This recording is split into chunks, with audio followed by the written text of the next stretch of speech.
Olá, minha amiga, meu amigo. Hora do nosso encontro nesta terça-feira, 23 de setembro. Hoje é aniversário do ex-presidente Michel Temer. Está completando 85. Somos de 1940, só que ele nasceu 2 meses antes de mim. Mês que vem seria o Pelé. Temer se envolveu aí no fim de semana com Paulinho, com Michel Temer e com mais gente. Eu postei no X uma foto que aparece uma perna. A única informação é que o dono daquela perna tem mau gosto, é deselegante, que ele está com um sapato marrom e meia preta. Mas tem mais um que tirou a foto também. O Temer, ontem, falando para uma plateia da Faria Lima, disse que tem que começar tudo de novo, talvez por causa da reação de domingo.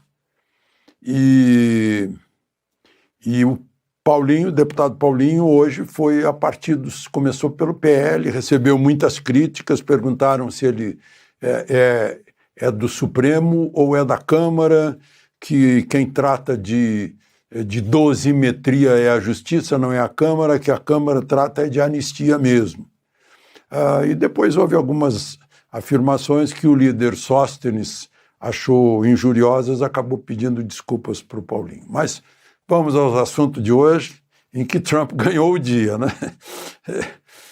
Vamos lá. Lembre-se de se inscrever e ao final de deixar o gostei ou não gostei.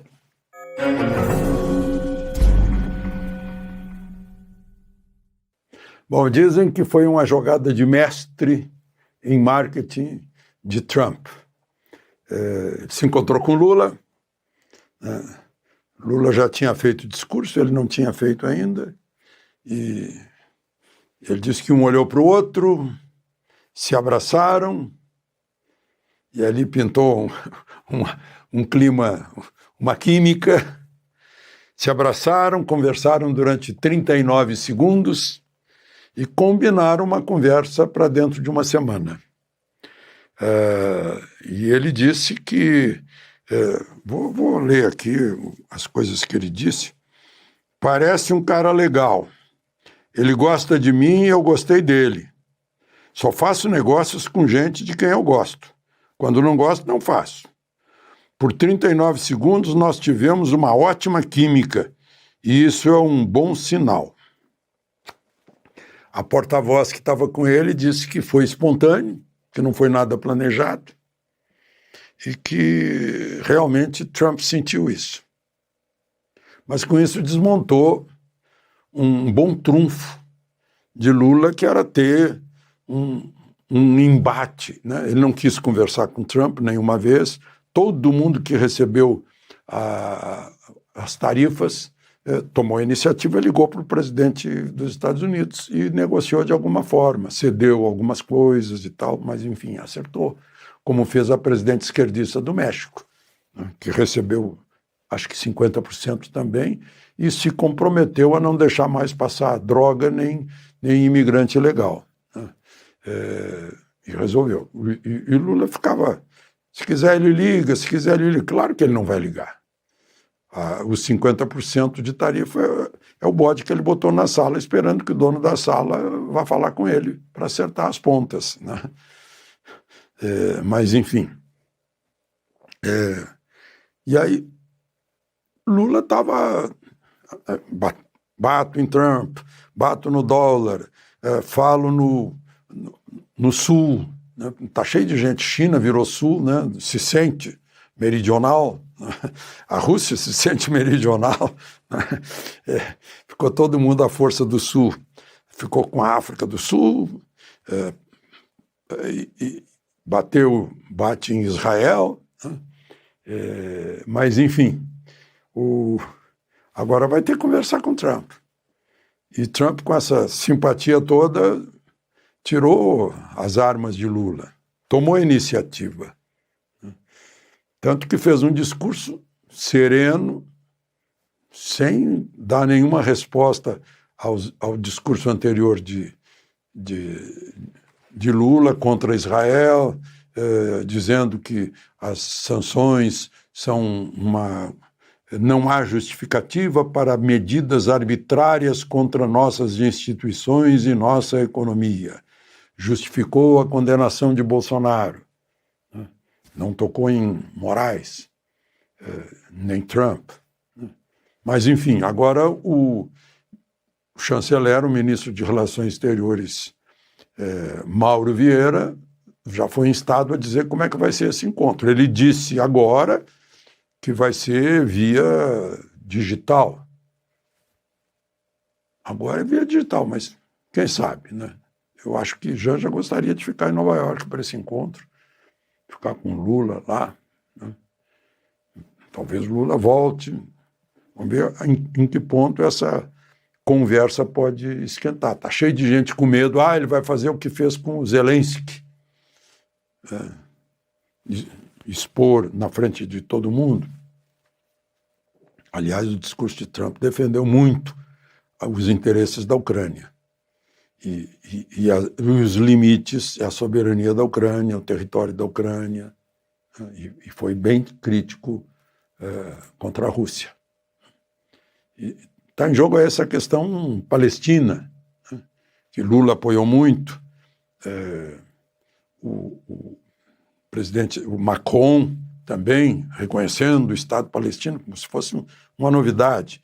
Isso é lá de 1993, nos acordos entre Israel e a Organização da Libertação da Palestina.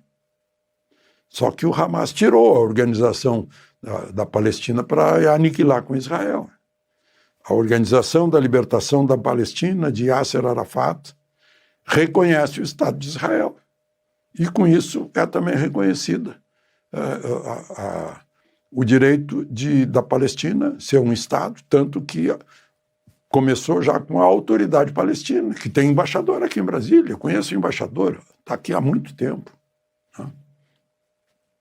Mas, enfim, Portugal reconheceu. Aí eu ouço o deputado Bruno Nunes dizendo que a Assembleia da República não decidiu nada sobre isso, que o ministro de Relações Exteriores de Portugal falou por conta própria, que Portugal reconhece, que não há uma decisão de Estado a respeito disso.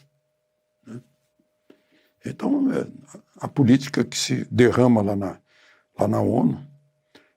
Bom, o deputado Hugo Mota bloqueou a questão de Eduardo Bolsonaro ser líder da minoria, né?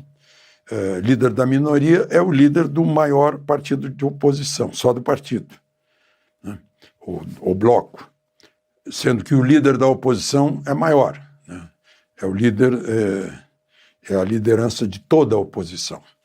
Mas, e agora, Hugo Mota diz que não, foi uma decisão técnica, né? Ele consultou a consultoria jurídica da Câmara para tomar essa decisão e agora o assunto já está na Comissão de Ética para verificar se vão esperar que faça um terço de faltas ou não para cassar o mandato de Eduardo Bolsonaro.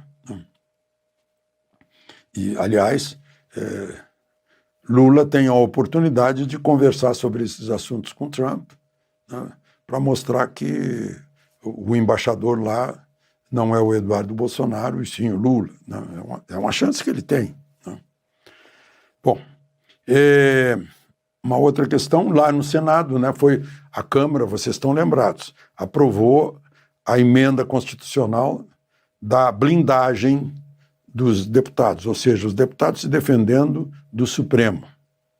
É dirigido ao Supremo isso. Eu acho que basta o artigo 53 da Constituição. Deputados, senadores são invioláveis civil e criminalmente por quaisquer palavras, ou votos, ou expressões, enfim. Eles são invioláveis. Mas não se obedece, não acontece nada. Não?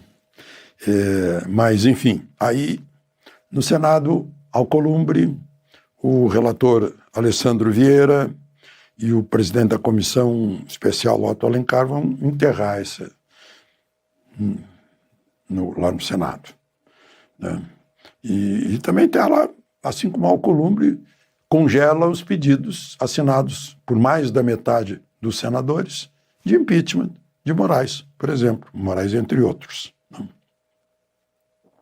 O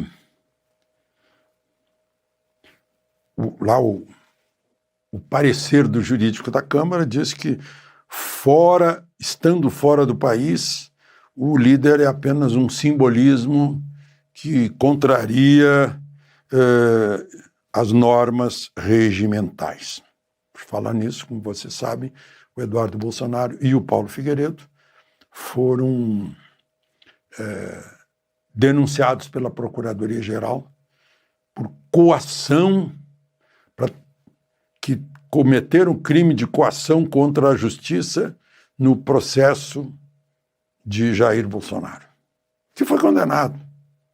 Então, a coação, suposta coação, não teve nenhum efeito. É um crime que não causou prejuízo à justiça. Enfim, essas coisas não surpreendem mais ninguém, né? E, por fim, eu queria ler para vocês, eu recebi